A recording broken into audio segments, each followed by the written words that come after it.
नमस्कार दोस्तों, मेरे चैनल इजी एजुकेशन पॉइंट में आप सभी का स्वागत है।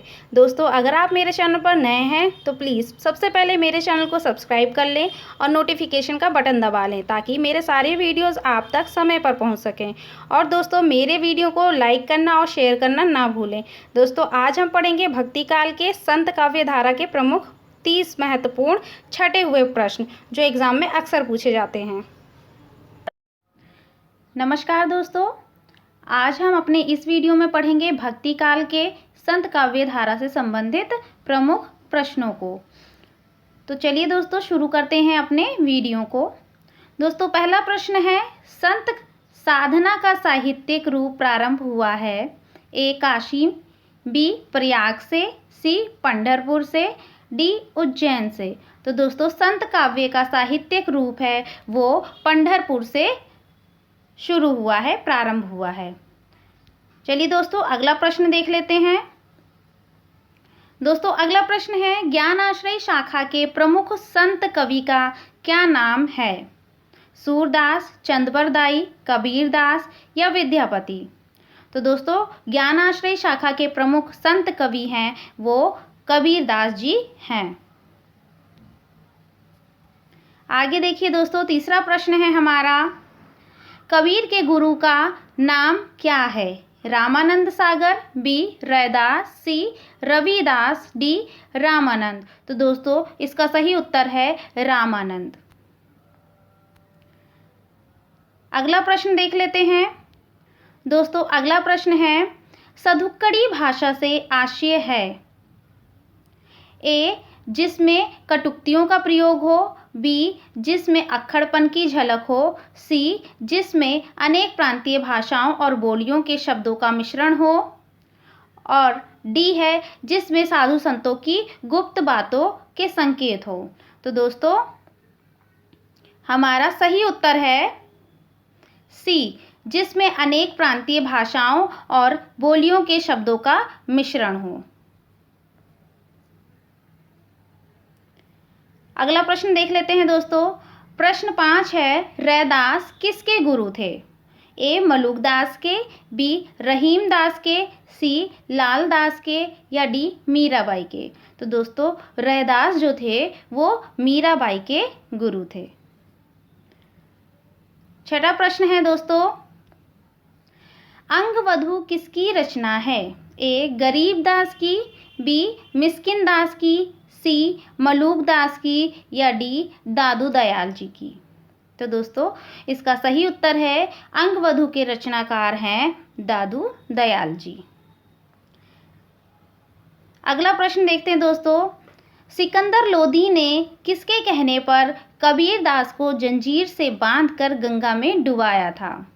तो दोस्तों, ए गुलाम हसनैन, बी मोहम्मद शाह, सी शेख तकी, डी शेख फिदा हुसैन। तो दोस्तों, इसका सही उत्तर है शेख तकी। शेख तकी के कहने पर ही सिकंदर लोधी ने कबीरदास को जंजीर में बांधकर गंगा में डुबोया था। आगे देख लेते हैं दोस्तों। प्रश्न है,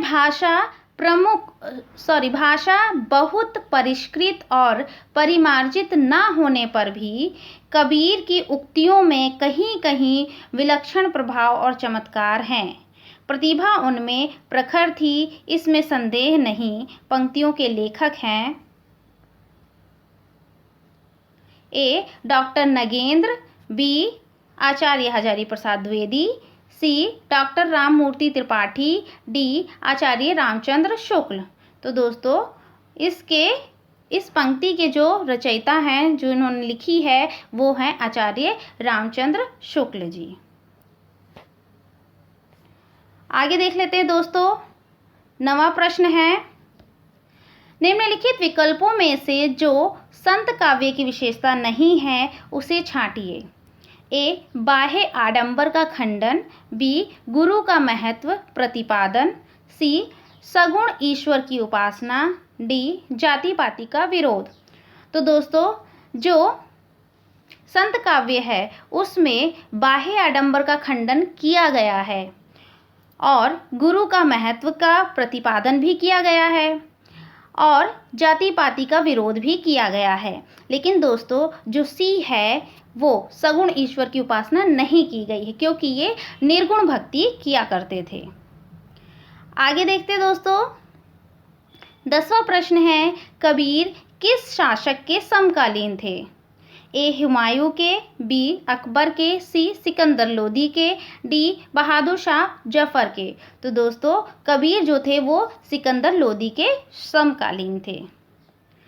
आगे प्रश्न देख लीजिए, आचार्य हजारी प्रसाद द्विवेदी ने वाणी का डिक्टेटर किसे कहा है? ए कबीर जी को, बी रैदास, सी दादू जी को, या फिर डी है नानक जी को।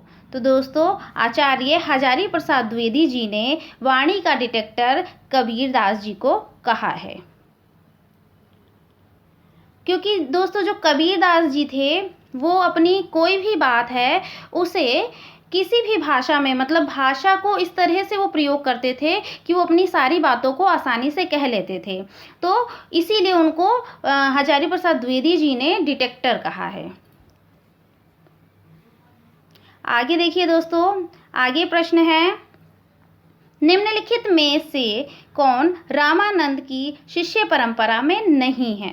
ए कबीरदास, बी नरहरिदास, सी मलूकदास, या डी रैदास। तो दोस्तों कबीरदास जी हैं वो भी रामानंद के शिष्य थे, नरहरि भी थे और रैदास जी भी थे। तो दोस्तों मलूकदास जी हैं जो वो उनके शिष्य परंपरा में नहीं थे। अगला प्रश्न देख लेते हैं दोस्तों। अगला प्रश्न है, कबीरदास की मृत्यु कहाँ हुई? ए काशी में, बी मगहर में, सी बनारस में और डी इलाहाबाद में। तो दोस्तों कबीरदास की मृत्यु मगहर में हुई थी। अगला प्रश्न देख लीजिए, संत काव्य नाम किसने दिया है? ए आचार्य रामचंद्र शुक्ल ने, बी राहुल सांस्कृत्यायन ने, डी रामकुमार वर्मा ने, सी रामकुमार वर्मा, डी हजारी प्रसाद द्विवेदी। तो दोस्तों जो राहुल सांकृत्यायन हैं उन्होंने संत काव्य नाम दिया है। आगे देखिए 15वां प्रश्न है, अजगर करे ना चाकरी, पंछी करे ना काम, किसने कहा है? तुलसीदास जी ने, सूरदास जी ने, आगे देख लेते हैं, रैदास जी ने या मलूकदास जी ने। तो दोस्तों इसका सही आंसर है मलूकदास जी। अजगर करे ना चाकरी, पंछी करे ना काम, दास मलूका कह गए सबके दाता राम। अगला प्रश्न देखिए दोस्तों, रज्जब अली खां के गुरु थे? ए नानक, बी दादू दयाल, सी मलूकदास और डी है धन्ना। तो दोस्तों रज्जब अली जी के जो गुरु थे वो थे दादू दयाल जी। अगला प्रश्न देखते हैं दोस्तों, 17वां प्रश्न है, प्रभु जी तुम चंदन हम पानी, जाकी अंग अंग बास समानी, पंक्ति किस संत कवि की है? ए कबीरदास जी की, बी बाबू दयाल की, सी धर्मदास की, डी रैदास जी की। तो दोस्तों प्रभु जी तुम चंदन हम पानी, जाकी अंग अंग बास समानी। तो देखिए दोस्तों यहाँ पे है प्रभु जी तुम चंदन हम पानी, जाकी अंग अंग बास समानी। यहाँ पे क्या है, अपने आप को दास माना है, ठीक है दोस्तों। और प्रभु जी को, प्रभु जी तुम चंदन हो और हम पानी हैं, तो अपने आप को दास माना है और प्रभु जी को चंदन माना है, यानी कि रैदास। चलिए दोस्तों आगे देखते हैं। अगला प्रश्न है, इनमें से कौन बावरी पंथ से संबंधित नहीं है?